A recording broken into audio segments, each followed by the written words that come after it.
Well, tonight we're going to learn about the city of Corinth, its people, its culture, and from doing so, it'll help us when we go through Paul's letters to the church in Corinth to better understand what Paul is talking about. Because these are letters directed to a specific group of Christians in an environment that we're going to discuss tonight that Paul was well familiar with, because in his second missionary journey, he ended up the journey at Corinth where he stayed for 18 months. And it's during that 18-month period that he established what I called a Christian church in enemy territory. If ever there was a city that needed a church in antiquity, it would be the church or the city of Corinth. And so we're going to go into and we're going to talk about the city of Corinth, its culture, and get into some background that will help us have a better understanding as to the reasons Paul wrote what he did to the Corinthian church. I've referenced, but I'm not going to quote a whole lot of the scriptures that I relied upon, primarily Acts chapter 18, verses 1 through 18, which really describes Paul's second missionary journey, which included his going to the city of Corinth. We also are there's some experts from 1 Corinthians and 2 Corinthians that talk about some of the things that we're going to talk about in Paul's comments. Now, as far as a historical review of the city of Corinth and the Christian church established by Paul, God called Paul to establish a Christian church in the city of Corinth. It's clear because Paul had something else in mind in his second missionary journey. What he had in mind is to stay in Asia and expand the spreading of the gospel throughout what we know today as modern Turkey. But in his second missionary journey, when he tried to expand the gospel in Asia, God kept on blocking him, where he finally ended up in the coastal city of Troas, where God sent a vision to Paul, where a Macedonian appeared to Paul in a dream, urging Paul to come over across into Europe and help them out and spread the gospel in what we know as Greece. Paul traveled to and remained in the city of Corinth for 18 months, during which time he established a Christian church of believers. After 18 months, Paul left the city of Corinth and returned to Ephesus, where he wrote 4 letters to the church in Corinth to address problems which arose in the church after he left. In order to better understand why problems arose in the Christian church in Corinth after Paul left the city, and the messages and teachings which Paul gave in his letters responding to those problems, it is important to understand the city of Corinth itself, the people who lived there, the culture and practices of those who lived and visited the city. Now, the main message that I want you to get from tonight's lesson is that God sent Paul to Corinth to establish a Christian church in a city known for its pagan and idol worship, its sexual promiscuity, indulgence, and tolerance, and its worldly prosperity and values. When Paul left Corinth, the Christian church he established in Corinth began to suffer divisive problems, which Paul sought to address by writing letters to the church members. In order to better understand Paul's messages and teachings to Corinthian church, it's necessary to understand the city of Corinth and the people who live there. The problems which the church in Corinth experienced are no different than the problems which churches today experience, making Paul's letters both relevant and instructive. So we're going to, as we go through these letters and Paul's teachings to the church in Corinth to rehabilitate the church, we're going to recognize problems that churches today have and people in the churches today have. By way of outline, we're going to talk about the study God called Paul to establish, rebuke, and rehabilitate a Christian church in a city known for its pagan worship, sexual promiscuity, and worldly prosperity and values. We're going to talk about the city of Corinth, the people who live there, and the culture and practices of the people. Then we're going to talk about Paul's call to establish a Christian church in Corinth. And then we're going to talk about an overview of the letters which Paul wrote to the Christian church in Corinth. Again, we'll have some discussion questions, which is Paul's most favorite part of the Bible study.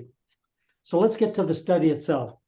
God called Paul to establish, rebuke, and rehabilitate a Christian church in a city known for its pagan worship, sexual promiscuity, and worldly prosperity and values. So we're going to talk the city of Corinth, the people who live there, and the culture and practices of the people.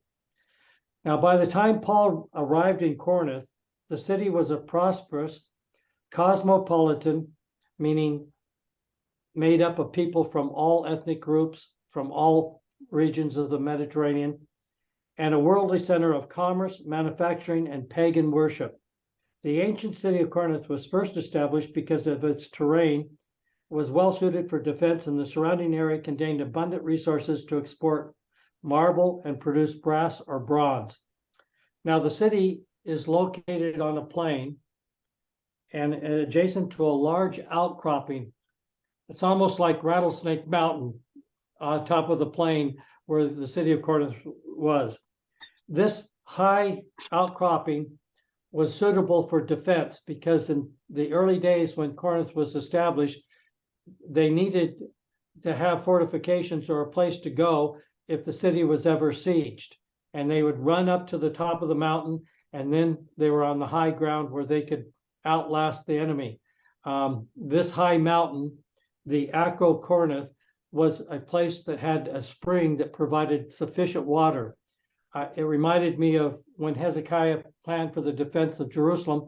He had to bring water into the city of Jerusalem. And we can, if you visit Jerusalem, you can see where he dug a tunnel to bring water into Jerusalem. Well, they didn't have to do this in the city of Corinth because the Acro Corinth, or the Acropolis of this mountain, had a natural spring that provided abundant water. The ancient city of Corinth was first established because, not only because of its terrain that was suitable for defense, but because it was an area next to areas where there was abundant marble and it produced brass or bronze. This marble was mined and shipped all over the Mediterranean. It was used to build temples. It was used to build public buildings. And it was also a city that was known for its manufacture of bronze. Bronze that was so shiny that it appeared as gold. Some scholars believe that the two bronze columns on the portico of Solomon's temple were made out of bronze that came from Corinth. In 146 BC, the Romans destroyed the ancient city, which remained unoccupied for approximately 100 years. In 44 to 46 BC, Julius Caesar rebuilt the city as a Roman colony, and many Roman soldiers retired in Corinth. The city grew into a cosmopolitan city where people from all ethnic groups and cultures came to live and prosper. It was a city that you could make your fortune, regardless of your class.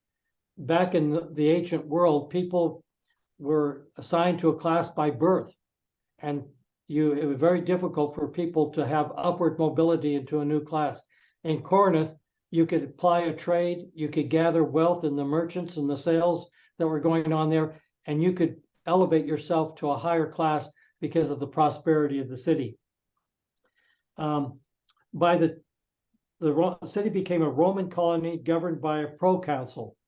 And this is important because the proconsul that was there at the time that Paul arrived is identified, and the time of that proconsul was in AD 50-51.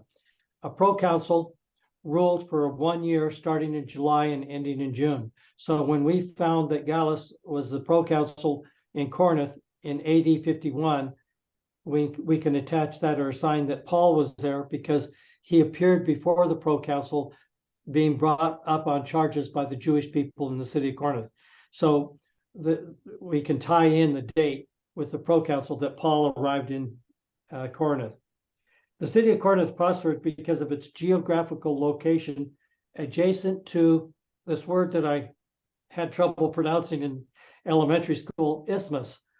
the Isthmus of Corinth. This isthmus was a neck or a narrow strip of land approximately 10 miles long and 4 miles wide, which connected the main portion of Greece in the north to the Peloponnesian Peninsula in the south. If you pull out a map of Greece, you're going to see that the main part of Greece had a little strip of land that tied it into the Peloponnese Peninsula, and that was the Isthmus of Corinth. This on the Gulf of Corinth, on the west side of the isthmus, was the port city of Lycium, and on the Saronic Gulf, on the east side of the isthmus, was the port city of Centrae. On each side of this isthmus were gulfs or bodies of water, and on the east side, the body of water or the Gulf of Saronic Gulf was facing towards Turkey, the east side, and the Aegean Sea. On the west side, it was the port city of Centrae, and that Gulf port was connected to the Ionic Sea, which was headed towards Italy. And so in the Mediterranean, there was a lot of trade that went from the Middle East to Italy, the Roman Empire, and some products that went back from Italy to the Middle East. And so it was an important trade route around Greece. Now, the city of Corinth became a crossroad for commerce and shipping. And in order to avoid taking the treacherous route that went all the way around the Peloponnesian Peninsula, a journey of 250 miles, the port cities created or made a road from the two port cities about 3.5 to 4 miles in length. It was paved with marble, and what they would do is ships would land at one port city and either unload their goods or load the entire ship with the goods on a trolley or a cart, and then the cart would be pulled the 4 miles across the isthmus to the other port city, and either the ship was then put into the port city and went on its way, or it was the goods were unloaded on another ship that had arrived at that port to be taking the goods through the merchants. Now, there was a saying that if you took more than 2 journeys around the Peloponnese, you better have a will, because the Peloponnese was a very treacherous coast, and especially in winter. If you want to go scuba diving, you can go off the coast of Greece and you can dive into the waters off the Peloponnesian Peninsula, and you can see many ships that sank during these storms. And if you're lucky, you can recover a ship with cargo and become wealthy with the bounty that you're able to capture. To avoid going around this 250-mile treacherous route around the Peloponnesian Peninsula, they went across this isthmus. And wherever you have a trade route like that with portage of ships and goods, and you have a city next to it, you have a place of commerce. You have a crossroads, and you have a cross-section of merchants and people that are traveling across the Mediterranean that while they're waiting for the ships to be transported across the isthmus, they would go into the city. They would spend money. They would trade goods. And so there was a lot of visitors, transients, and people that prospered off of the merchant trade that crossed this isthmus. Now, Corinth became a prosperous international cosmopolitan center of commerce, trade, and manufacturing. It became a melting pot of different ethnic groups, cultures, religions. It was truly an international city. By the time Paul arrived in the city of Corinth, the population was approximately 90 to 100,000 people. It was 5 times the size of the city of Athens. And that's something that I didn't realize, is how big and prosperous this city was. Now, the city itself was built around an agora, or a city center, where there was a forum where people congregated to engage in business and public dialogue. In the city center, there was a large stone where the Roman governor, the proconsul, sat to observe the activities in the agora, gave out commendations or awards to the people, which were highly valued by the people, or to administer condemnation and judgment. So the proconsul was visible most of the time, sitting on this stone, and this large stone was used for observation, commendation, or condemnation and judgment. This large stone was known as the bema, or judgment seat, a reference that is made in the book of Revelations. On both sides of the main road leading to the agora were 44 two-story shops, typically a main shop with a loft above it. Now, if you go to the city of Corinth, you're going to see along this main road a number of stone structures with an arch. They're about 2 stories, and this arch atop of it. This is typical of the shops that were along the main route that went into the city center. These are where the merchants and tradesmen manufactured and sold their goods. Now, the people of citizens of Corinth gathered in the agora to listen to Greek orators or sophists, wise philosophers who excelled in oratory and exposed human wisdom and knowledge. People would gather, and there would be these famous Greek orators, philosophers, well gifted in speech and oratory. And they would be paid by the audience, by the rich people that would gather around them.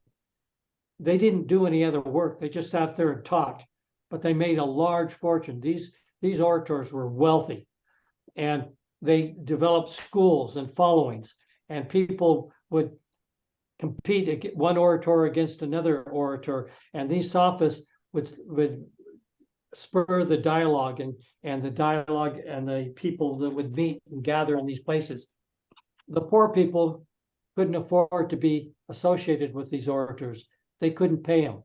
So rich people would always brag about which orator they were part of, which ones they paid, and they were schooled by. And many of them rich families would send their children, just like Aristotle and Plato, they'd send their children to these philosophers to train them in oratory and philosophy.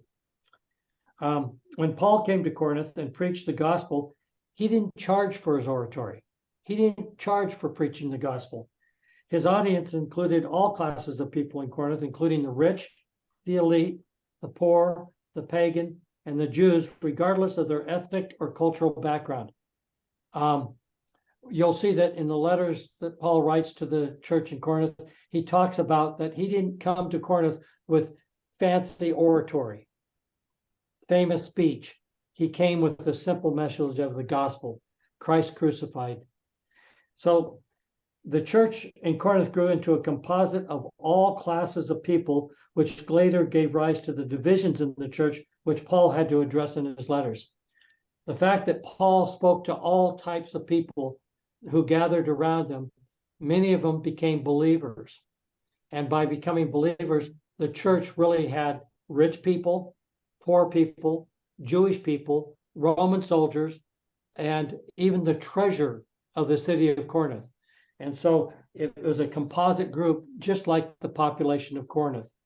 And while they all became believers, when Paul left Corinth, these different groups started to have divisive arguments with each other. And some of the things that they held, beliefs that they held as citizens of Corinth, the rich looked down on the poor.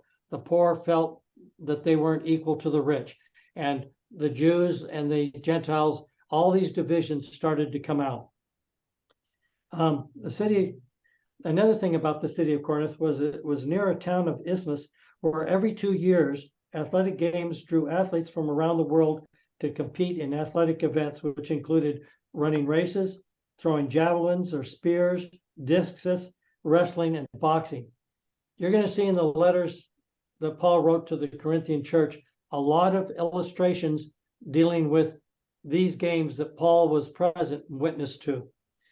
The Isthmian Games rivaled the Olympic Games, which took place every 4 years near Delphi. Athletes who came to compete in the games trained in Corinth and took oaths to follow the rules of competition in order to avoid being disqualified. In his writings, Paul makes numerous references to these athletic events, the rules, and the rewards that were given to these athletes. The athletes who won competitions were crowned with wreaths made of strands of celery, which didn't last very long. If you've ever left celery out for a period of time, it doesn't take very long before it starts getting weak and everything else. Paul refers to crowns that don't last, comparing them to the eternal crowns that last forever. The games drew large crowds who during the games lived in tents, because in the city where these games took place, there were no accommodations for people. And what was Paul? A tent maker. And so Paul was probably out there selling tents that he made to the people that were there to witness the games and be spectators to these events. And Paul was also there as a spectator. Paul's references to finishing the race or receiving a crown most likely came from his observation of these games in Isthmus. Corinth was also known for its pagan temples, sacred palaces, and shrines. There were 6 large temples to worship Roman and Greek gods, and 26 other sacred places and shrines. The most famous of the temples was the temple of Aphrodite, the Greek god of fertility and sexual pleasure. The temple itself was located on the top of the Acrocornith, this large mountain that was above the plain where the city was located. The historian Strabo wrote that there were over 1,000 temple prostitutes who during the day engaged in their salacious practices connected to the worship of the god Aphrodite. At night, these same prostitutes would go into the city and ply their trade. That's a lot of prostitutes.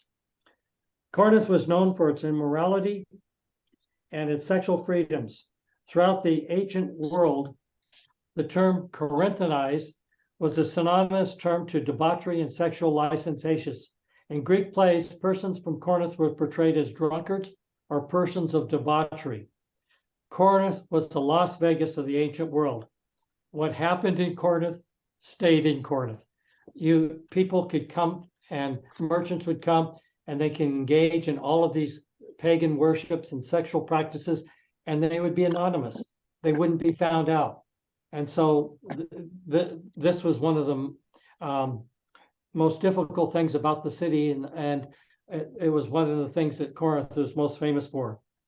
The other famous temple that is in Corinth was the temple of Epistles, the Greek god of medicine or healing. A quarter of a mile from the city center, there was a large temple where people came to be healed. The temple included a hospital, a large dining facility, and a large medicinal spring of water. People came to the temple seeking to be healed and often brought replicas or artificial parts of their bodies which they wanted to be cured. These replicas look like a store that sold prosthetic devices. If you go to Corinth, you can see a museum where they keep a lot of these replicas, and you'd see a leg, a hand, an arm, a shoulder, even a head with a brain in it. And all these replicas they would take and they would be blessed and douse these replicas in the healing springs, and then they'd take it back with them to wherever they came from, thinking that they've been healed, and using the replica to remind them of the healing that they received when they went to Corinth to be healed. The temple was adjacent to a spring of fresh water, which was known for its healing and medicinal properties. Paul's references to different parts of the body of the church most likely came from the replicas which were brought by the pilgrims who sought to be healed in the temple of Epistles in Corinth. And so when Paul talks about the body has many parts, you can almost visualize the reference to these replicas that these pilgrims brought with them to represent their healing in the city of Corinth. Now, other temples in the city included the temple of Apollo, the temple of Athena, the temple of Poseidon, and the temple of imperial worship, or the temple that worshiped the Roman emperor. There's a plurality of religious beliefs and places of worship. Because there were so many different types of places of worship and shrines, religious freedom was well practiced, and people were allowed to go to whatever temple they wanted to worship in. There was also a Jewish synagogue, which was located along the main avenue to the city center. Scholars for a long time, in fact, when I was going to school, they disputed that there was ever a Jewish temple in the city of Corinth. However, recent archaeological discoveries included a large stone lintel or top piece, and inscribed on the stone was the Jewish temple of Corinth, or the Jewish synagogue of Corinth. And so this stone probably was never moved far from its original location because it was a huge stone and it had this inscription, and it corroborates that in the city of Corinth there was a Jewish synagogue. When Paul first arrived in Corinth, he followed his pattern of preaching first in the synagogue, where he met a Jewish couple named Aquila and Priscilla. And just the fact that the names rhyme with each other tells you that this might have been a very cute Jewish couple. And Aquila and Priscilla, they originally lived in Rome, but when the Emperor Claudius evicted the Jews and the Christian Jews out of Rome, Aquila and Priscilla then traveled to Corinth, where they met Paul on his second missionary journey. So what we have here, I hope, is a good description of the city of Corinth. Its religious practices, its sexual freedoms, its cosmopolitan and prosperous nature, the orators or the sophists, all of these things ultimately affected the church that Paul established in the city. As I mentioned before, Paul was called by God to establish a Christian church in Corinth. Paul ended up in Corinth at the end of his second missionary journey.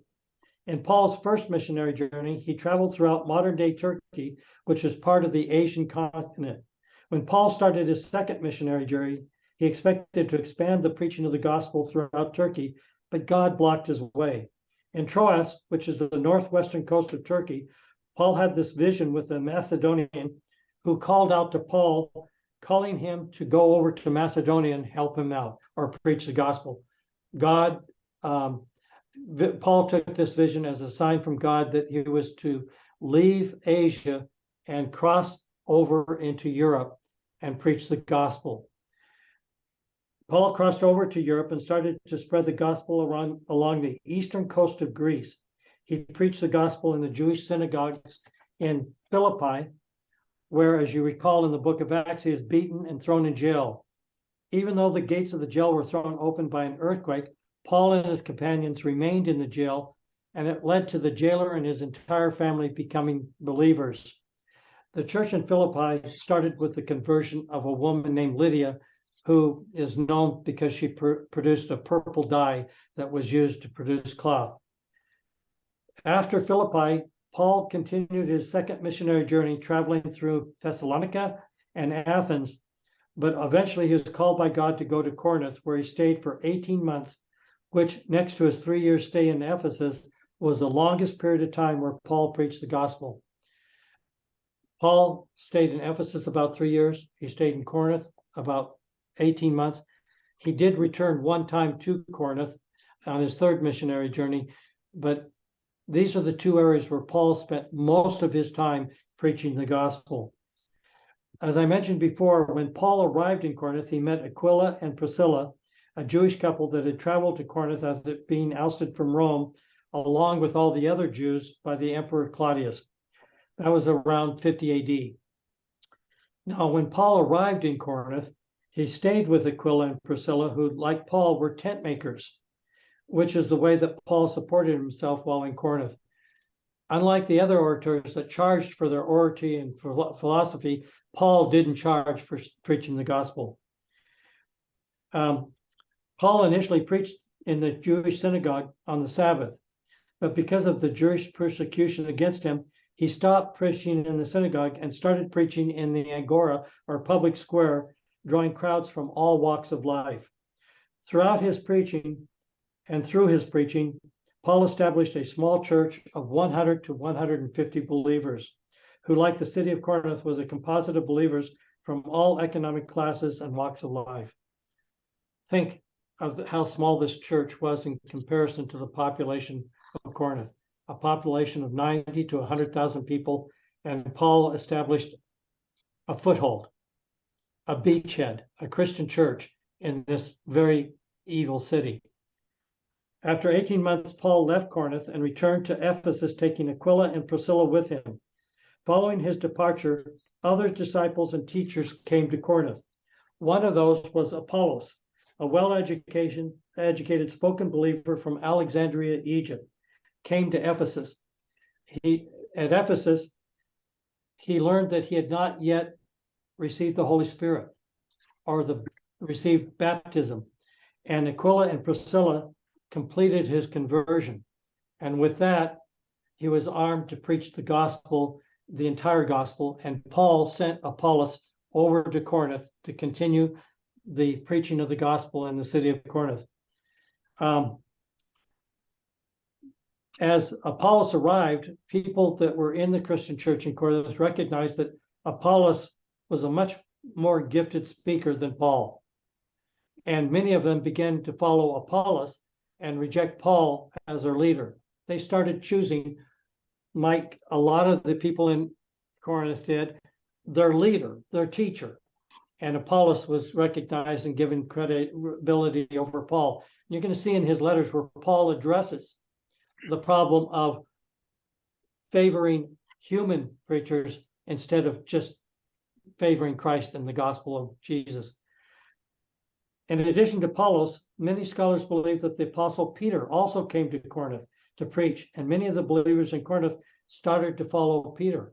After all, Peter was one of the original apostles. He was a leader of the original apostles. And so when there's a reference in Paul's letters to Cephas, he's talking about Peter. And so there's evidence that Peter was in the city of Corinth. Other believers in Corinth didn't align themselves with any particular preacher, but simply stated that they were followers of Christ, taking upon themselves a position of superiority to the other believers in the church who followed Paul, Apollos, or Peter. So you always have those that say, well, I'm not really tied into any particular preacher. I'm just tied into Christ himself. And when they take this in an attitude of superiority, it creates division and divisiveness, which occurred in the church in Corinth.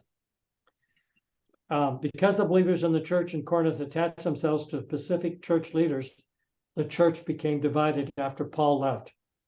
Now, again, we're able to pinpoint the time when Paul lived in Corinth as being 51 AD, which is consistent with the time when Emperor Claudius expelled the Jews from Rome. And we can also deduce the time when Paul was in Corinth by the year when Gallio was the governor or proconsul of Corinth. As I mentioned before, Roman governors typically ruled or governed for 1 year, starting July 1st and ending June the following year. In chapter 18 of the book of Acts, the scriptures describe Paul being taken before the Roman governor Gallio in Corinth by the Jews who wanted Paul to be punished for preaching the gospel in the synagogue. Noting that the Jews were complaining about a religious matter in a city full of different religions and faiths, Gallio refused to condemn and punish Paul. And so Gallio is specifically mentioned in the book of Acts. Again, a lot of scholars didn't believe that Paul was there at the time that Gallio was a proconsul. However, archaeologists recently found a stone inscribed with references to Gallio. It's called the Gallio inscription, as being the proconsul in Corinth in 51 AD.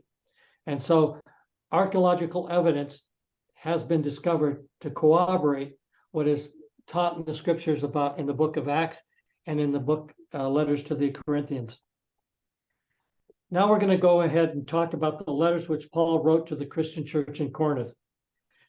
Paul's letters to the church in Corinth were written from Ephesus to address problems which divided the members of the church and threatened the very existence or survival of the church in Corinth. When Paul left Corinth, he returned to Ephesus. In Ephesus, Paul received messages that the Christian church in Ephesus was being divided and torn apart by problems with members engaging in sexually immoral practices, by members choosing which apostle or teacher to follow, by spiritual immaturity, by members engaging in taking personal liberties and freedoms with respect to eating food sacrificed to pagan idols, including feasts when taking communion, and rejecting the resurrection of the physical body, which Paul believed was an essential belief in Jesus, because if you believe in Jesus' resurrection, you have to believe in the bodily resurrection of the believer. They go hand in hand. What we're going to see in the first book of Corinthians is Paul responding to these problems which were brought to his attention. In these responses, Paul is giving instructions and teachings which are relevant to the church and the believer today. Now, based upon scriptural references, Paul actually wrote a total of 4 letters to the members of the Christian church in Corinth. The first letter, which is only referenced in what is now known as book of 1 Corinthians in the New Testament, that letter no longer exists. It was written by Paul to admonish the believers in Corinth about their sexual practices, which they tolerated with respect to members of their church. We don't have that letter, but there's a reference to that letter in 1 Corinthians. Now, Paul's second letter, which is labeled as the book of 1 Corinthians in the New Testament, was written in response to a letter which Paul received in Ephesus from a Christian believer in Corinth named Chole. We don't know if that Chole is a female or a male, but Chole wrote a letter to Paul which revealed numerous problems which arose among the believers in Corinth after Paul left the city. Paul's second letter, which is encompassed in 1 Corinthians, responded to the problems brought to his attention by Chole. So when we go through the book of 1 Corinthians, we're really actually reading Paul's second letter to the church. But in that second letter, he's addressing 5 to 7 different problems that were brought to his attention by a letter sent to him by Chole, who was a member of the Christian church in Corinth. And so as we go through the first book of Corinthians, we're going to go through the problem that was identified, Paul's response, and the impact or the application that Paul's response has to our church today and to the believers today. So we're going to spend a number of classes going through the problem and Paul's response. Now, Paul's third and fourth letters to the Corinthians are contained in what we now refer to as the book of 2 Corinthians in the New Testament. The third letter to the Corinthian church is commonly referred to as the painful letter. And it's found in chapters 10 through 13 of 2 Corinthians. In this letter, Paul defended himself against the attacks waged against him by members of the Corinthian church. It's interesting that this third letter that Paul wrote is the second half of the second book of Corinthians. The first half is actually the fourth letter that Paul wrote to the Corinthian church, which is found in chapters 1 through 9 of 2 Corinthians. So 2 letters which Paul wrote to the Corinthian church are contained in 2 Corinthians.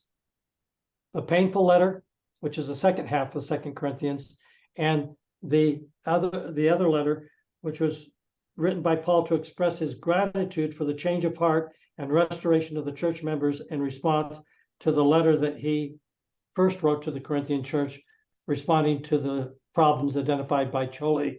So what we have here are, in 2 books of the New Testament, 3 of the letters written by Paul to the church in Corinth. One of the other letter, the fourth letter, is missing. But it's interesting how these letters were sequenced, because it leads to some confusion, because in the second book of Corinthians, Paul starts out being grateful for the change of heart of the people and the members of the Corinthian church. And then in the second part, he's defending himself against the complaints caused by these same members who rehabilitated themselves. And so it sounds like he's chewing them out another time and they fell apart a second time. But in order, he addresses the problems in the church responds, but Paul doesn't know it. He gets word that the division is continuing. He defends himself, and then he, in gratitude, writes back that the church had really redeemed itself, and many of the members went back to doing what Paul instructed them to do. So what we have here are